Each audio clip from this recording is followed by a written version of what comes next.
Bonjour et bienvenue dans la météo du Bitcoin. Désolé pour l'éclairage, pourtant j'ai de la lumière ici, je ne sais pas pourquoi, ça paraît un petit peu sombre.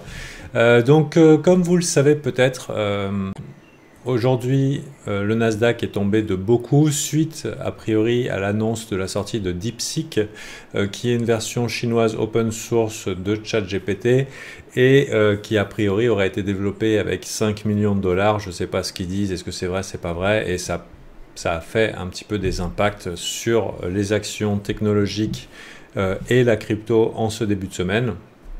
La crypto, je suppose, par effet de corrélation avec le Nasdaq, mais sinon, voilà, quand on pense que dans l'IA, on a des entreprises qui lèvent des trillions ou des 500 milliards pour financer leurs opérations, et que tu vois que la Chine arrive avec quelque chose qui tient vraiment bien la route pour carrément pas cher.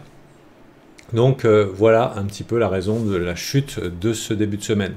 Je vous ai annoncé la semaine dernière que je quittais les cryptos. C'est chose faite. J'ai 95% de mes fonds qui sont revenus sur mon compte bancaire, donc c'est pas la peine de me kidnapper, quoi. On a vu qu'il y avait plein de gens.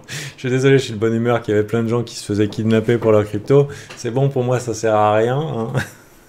Tout est sur les comptes bancaires, donc il faudra négocier avec le banquier.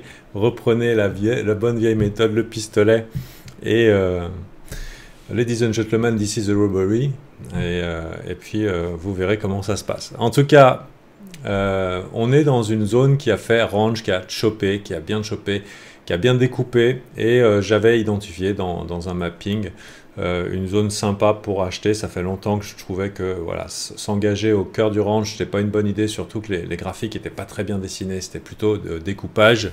Donc on agit davantage dans les extrêmes avec des rebonds significatifs par le passé dans la zone des 100 000, on y est ici. Et j'avais visé large à peu près par ici pour dire ok, chercher une zone d'achat. On est passé sous les 100 000, impact psychologique. Et pour moi, le trade de la journée, bien sûr, je ne sais pas si ça va bien se passer, hein. Je vous le dis, je suis déjà acheteur en vue d'un rebond, soit dans les 101 000, soit dans les 102 400. Donc voilà. Donc actuellement, je trade sur BitGet le Bitcoin uniquement. J'ai décidé de complètement filtrer les altcoins. Je vous en ai parlé dans ma dernière vidéo, si ça vous intéresse, regardez pourquoi. Pour moi, c'est la sélection de assets, le fait qu'il y ait trop d'altcoins, que les pump and dump, bon, il fallait, même si j'ai des screeners pour sélectionner mes altcoins, je trouvais que ça demandait beaucoup de charge mentale, entre identifier ce qu'est les pumps qui duraient pas longtemps, les rotations régulières, ou alors qui manquaient de jus, ou alors qui étaient contrariés par le Bitcoin. Donc du coup, je m'en tiens à Bitcoin uniquement. Et voilà. Donc ici, dans cette zone, on a ce range, et pourquoi pas envisager un retour sur l'Open Daily Weekly pendant la session américaine, c'est possible.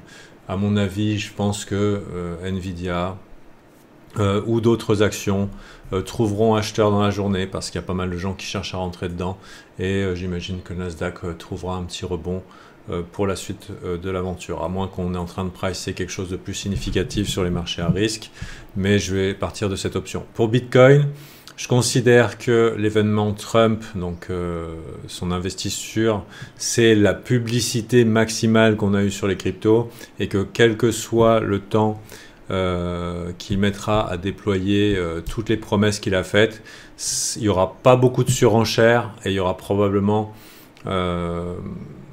ça va aller moins vite que prévu, moins de surenchères, et du coup il y a quand même beaucoup de gens qui sont positionnés au niveau d'un apex de sentiments. Donc ça peut expliquer mon positionnement qui est, voilà, si jamais le marché crypto part dans plusieurs semaines ou plusieurs mois baissiers, voire carrément dans un bear market, j'ai pas envie d'être engagé dessus. J'ai déjà connu 3 bear markets sur les cryptos. Voilà, j'ai pas envie de me battre pour des os de rat sur un marché anémique. Je suis mes petites stratégies Bitcoin, et je vais voir si l'herbe est plus verte ailleurs. Et comme je vous ai dit, en ce moment, je pars sur les futures. Donc, d'ailleurs, j'ai vu que je pouvais trader le micro Bitcoin avec les futures, vu que là, je me lance dans la propre firme. J'ai pris un compte sur TopStep. Je vais peut-être comme ça passer plus facilement mes niveaux sur TopStep en tradant des stratégies que je connais déjà, le temps que je fasse mon travail d'identifier ma plateforme, stratégie, quel setup je vais utiliser pour pouvoir gagner des sous sur les indices. J'ai tout à apprendre, même si j'ai beaucoup d'expérience en Bitcoin, les marchés sont différents. Et voilà, le trading par tick, c'est pas la même chose que ce qu'on connaît ici. Maintenant, je voulais... bon, vous avez mon play pour la journée, globalement, c'est quelque chose comme ça, ou peut-être 100 000 ou 102 000, mais même si on peut aller plus haut, je serais déjà très content, j'aurai déjà des profits significatifs sur un petit rebond. Je vous rappelle que quand même que l'amplitude de ce range, c'est 10%. En visant un rebond de 2%, je suis très, très conservateur. Voilà, et ça suffit quand même pour gagner des sous en ce début de semaine. Ça va être mon play. Maintenant, je voudrais parler d'un truc. Je m'étais pas rendu compte. Cette semaine, j'étais parti avec un copain. Je suis allé manger avec lui et il se trouve qu'il a acheté des cryptos au top le 7 décembre. Le 7 décembre, il a acheté pas mal d'alt et c'était le top exact. Et je ne m'étais pas rendu compte parce que j'avais quand même beaucoup filtré mon exposition aux cryptos pour essayer de ne pas être surchargé par les notifications, par le bruit, par les vidéos, par tous les pump and dump qu'on a tous les jours, les pets de licorne, les fartcoins et compagnie. Disons que voilà, je commençais à fatiguer du brouhaha, de l'écosystème qui devenait de plus en plus ridicule. Et ayant les yeux rivés sur Bitcoin, Solana, XRP, enfin voilà, j'avais quand même réduit de beaucoup ma vision du marché. Je me suis rendu, il m'a fait savoir qu'il était perdant environ 30% sur son hold, sur des altcoins qui étaient plutôt jolis en décembre, mais malheureusement qui ont tout rendu ici. Et là, je me suis dit, waouh, c'est-à-dire qu'on a eu quand même un marché qui était ultra optimiste, surmédiatisé et tout. Et je suis allé faire le tour de Binance. J'ai la liste de tous les coins de Binance. Et ça, c'était la semaine dernière, je vous parle. Hein. Et à ce moment-là, j'observe que la plupart étaient entre 40 et 50% de pertes par rapport au sommet de décembre. Donc en fait, les altcoins à 90% sont en perte de 50% par rapport en début décembre. Un truc de fou. Savoir que sur Alpha Team, ce rebond-là, j'ai dit au gars que ce rebond, il fallait le vendre. Mais je pensais que j'avais eu tort, en fait. Je pense, parce que les coins que je regarde ont bien tenu. Mais en fait, il y a eu vraiment quelque chose qui s'est passé en décembre. Et au niveau des altcoins, c'est notre top temporaire. Et ça a été le début du grand nettoyage. Et du coup, il y a beaucoup de choses qui m'interrogent. Parce que mon ami me dit, moi, tant que je reviens pas à break-even, je hold. Ouh là là, tu sais, là je lui ai dit, tu sais, des fois, enfin, une des leçons les primordiales que j'ai appris, c'est prendre ses perdants, et puis l'argent sera mieux alloué ailleurs, ce genre de choses, quoi. Donc, ne pas holder ses perdants, parce que si ça tourne mal, ça peut tourner très mal. Et ça, c'était avant que je vois les bougies s'ajouter, hein, parce que du coup, ça s'aggrave. Donc voilà, malheureusement, on est loin du panic first. Alors que moi, mon désintérêt de la crypto a commencé en décembre, où je me suis attaché les mains, je suis parti en vacances, etc. Donc voilà, il se passe des choses en crypto. Autre chose que j'ai vu, donc en plus de ça, c'est qu'on n'a pas le coup de main du côté Nasdaq, c'est que Bitcoin, lui, a eu l'attention maximale, mais voilà, avec quand même beaucoup de conviction, et que même si je vous ai identifié là dans ce début de vidéo un range qui peut être sympathique à trade,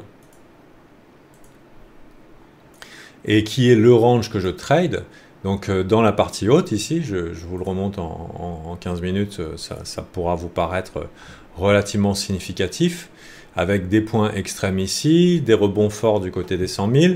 Si on regarde un petit peu les market profiles, on avait une grosse zone qui avait rangé pendant pas mal de temps. Donc là, c'est une composite de 5 ou 6 jours. Et on était vraiment coincé dedans. Donc on a accepté, on a ouvert en dessous et patatras. Donc, hop, je reset. Donc vous voyez, avec beaucoup de value, une concentration du range et ensuite une extension vers le bas. Je m'étais aussi dit qu'il fallait être relativement prudent avec aussi ce range ici qui s'amenuisait en amplitude, parce qu'il y avait des chances qu'on aille chercher les liquidations, non seulement vers le sud, mais aussi vers le nord. C'est-à-dire que là-dedans, il y avait des bears aussi. Hein. Il y a des gens qui sont bearish depuis l'investiture de Trump. Il n'y a pas que moi. Donc, il est possible qu'on fasse ping-pong et qu'on aille chercher des deux côtés. Mais, donc ça, c'est ce range-là qui paraît quand même bien défini, avec du découpage au centre et des belles réactions sur les extrêmes. Mais si on regarde en daily, on a un autre range qui, lui, est beaucoup moins joli, beaucoup moins sexy et beaucoup moins engageant, puisque finalement, on est là au cœur du range, et j'imagine d'un point de contrôle. Je crois que Thomas, aujourd'hui, dans notre live, il parlait qu'on était au niveau du point de contrôle, et la partie basse du range ici. Donc, on n'est plus dans la partie haute tranquille. C'est vrai qu'en termes daily, il y a des meilleures locations pour acheter. Il y a des meilleurs emplacements pour acheter Bitcoin. Et du coup, avec un Bitcoin qui fatigue et qui peut être en train de marquer voilà, une zone de distribution, si vous connaissez un peu Wyckoff, zone de distribution avec un uptrust ici, je m'attendais à ce que tout le monde le voit. Tout le monde ne l'a pas encore vu. Si l'idée se répand, bah, peut-être on pourra avoir pour aller chercher des shorters là-haut. Mais s'il n'y a pas grand monde qui a vu qu'ici on allait chercher des highs, chercher des shorts et comment ça s'appelle? Je dis à ma fille de s'en aller. Pour aller plus bas, c'est pas joli cette chasse à la liquidité pendant l'investiture de Trump, publicité maximale autour des cryptos. Et autre chose, c'est quand on voit tous ces coins et ces gens qui ont le même réflexe que mon ami, qui est d'attendre le break-even, et je vois aussi cette semaine Coinbase qui dit ouais, on a un problème, 1 million on a identifié qu'il y a 1 million de nouvelles cryptos qui sont créées chaque semaine. Chaque semaine. Alors je savais que c'était beaucoup, mais et qu'on a vu un petit peu des exagérations avec tous les influenceurs qui sortent leur même coin, toutes les personnes connues qui sortent leur même coin, les célébrités, les politiciens, les machins, ouais, on sort notre même coin. Et on a eu aussi connu, je ne sais pas si vous vous rappelez, pendant la période un peu folle, sur les Pump Fund Solana, où tu avais des gens qui n'avaient pas de communauté, qui se peignaient le visage, s'arrachaient des dents et tout ça pour essayer d'avoir un peu d'attention sur leur même coin. On a le gamin qui prostitue sa mère, enfin il y avait tout, on a tout vu pour des mêmes coins et de l'attention. Et 1 million de nouveaux coins par semaine. Et là je me dis, ok, donc déjà je trouvais ça grave, et je trouve aussi très grave la multiplication des listings sur Binance. Ça veut dire que je suis allé faire la liste de tous les coins Binance, et il doit y avoir 5 à 10 qui tiennent leur graphique et qui font illusion sur le fait qu'on soit un bull market. Ajouter à ça l'arnaque du jour, le scam du jour, le pump and dump du jour. Il y a un nouveau coin qui sort, s'appelle caca de chien, le même caca de chien, et personne n'en veut, ça monte à fond, tout le monde est content, et ça dure une demi-journée, et ça, c'est le bull market. Sauf que tu regardes 95% des coins sur Binance, je les ai tous regardés, ils sont tous entre 40 et 50% par rapport à leur high de décembre, et les gens hold. Ils hold la alt saison qui leur a été promis par les influenceurs. La fameuse alt saison où tu as juste à holder et à devenir riche. Et en fait, la méthodologie utilisée pour ça, c'est les fondamentaux sont bons. Mais ce n'est pas les fondamentaux qui font monter les cryptos, à part quelques exceptions près, où on a ces coins ETFables, qui étaient une des thèses d'Alpha Team, qu'il fallait garder un œil sur les coins qui pourraient être ETFables. Même si tu as vu les ETF avec Ethereum, ça va pas changer grand-chose, hein, pas, en tout cas pour l'instant. Donc voilà, les fondamentaux, non. Ce qui compte, c'est l'attention, c'est la hype, c'est est-ce que ça monte. Voilà. Et tu as 95% de coins qui sont dans leur chiasse, que Binance et CZ qui te fait tous les jours des tweets, vous inquiétez pas, la FOMO commence, truc comme ça, ouais, il faut tenir les fondamentaux. Je ne mens pas, c'est ces tweets. Ils peinent à sortir de la tête de l'eau leurs coins, 95%, qui sont à tous à moins 50% vis-à-vis des highs, et donc qui ont coincé plein de gens. Et tous les jours, ils listent des nouveaux coins. Ça veut dire que Binance, actuellement, tous les jours, liste de nouveaux meme coins. Et je dirais, au grand désespoir de ceux qui ne comprennent pas ce qui est en train de se passer, c'est la dilution extrême des altcoins sur Binance, qui est quand même une plateforme bien utilisée. Donc ça peut être Binance, mais Coinbase aussi. Mais je trouve que de manière un petit peu extrême sur Binance, on a Coinbase nous annonce qu'il a dit « Ok, on a 1 million de coins qui sont lancés tous les mois, toutes les semaines. » Binance qui dit « Ok, tous les jours, nous on liste le truc à la mode. » Et les autres, ils isolent de leurs coins qu'ils ont achetés au top parce qu'ils veulent pas sortir break-even. Mais pour avoir connu les bull market précédents, avec la folie des bull market précédents, j'ai connu les échanges avant qu'ils s'écroulent, j'ai connu Poloniex avant que ça s'écroule, j'ai connu Bitrex avant que ça s'écroule, que j'ai Cryptopia, Yobit qu'on appelait YOLOBit, et où en fait on allait trader un peu toutes les merdes comme maintenant on fait sur MEXC par exemple. Enfin maintenant les gens ils sont plus modernes, ils vont sur des DEX. Dextool et compagnie.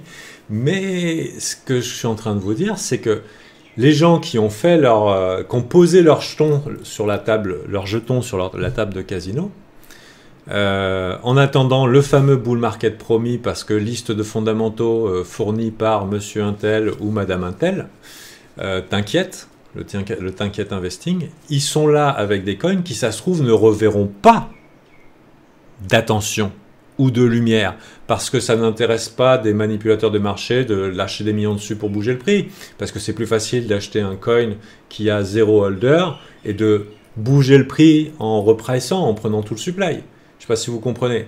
On sort un coin, j'achète tout le supply, je fais ce que je veux avec le prix, c'est soit je vends pas. C'est pour ça que les mêmes coins ils fonctionnent, parce que ceux qui ont de la thune, ils vont faire bouger leur même coin. Et ils n'ont pas envie d'aller sauver les bagues de personnes qui ont acheté des trucs qui avaient des jolis graphiques, mais finalement sont en train ne trouvent plus le jus nécessaire, alors qu'on a atteint un apex, un sommet dans la publicité qu'ont pu avoir les cryptos. Waouh, les cryptos, c'est le futur, c'est incroyable, tout le monde va devenir riche, machin, tout. Mais les gens, ils ne sont pas riches, ils sont moins 50%. Pourquoi je vous parlais des autres échanges? C'est parce que Bitrex, quand il a commencé à perdre du flux, il a commencé à délister beaucoup des altcoins. Et du coup, on a vu tomber les altcoins de Bitrex, on les a vu tomber comme des étoiles filantes en flèche. Et pourquoi il faisait ça? Pour générer du volume. L'échange annonce un délisting. Qu'est-ce qui se passe? Les gens vendent pour acheter autre chose. Ça crée du volume, ça crée des commissions.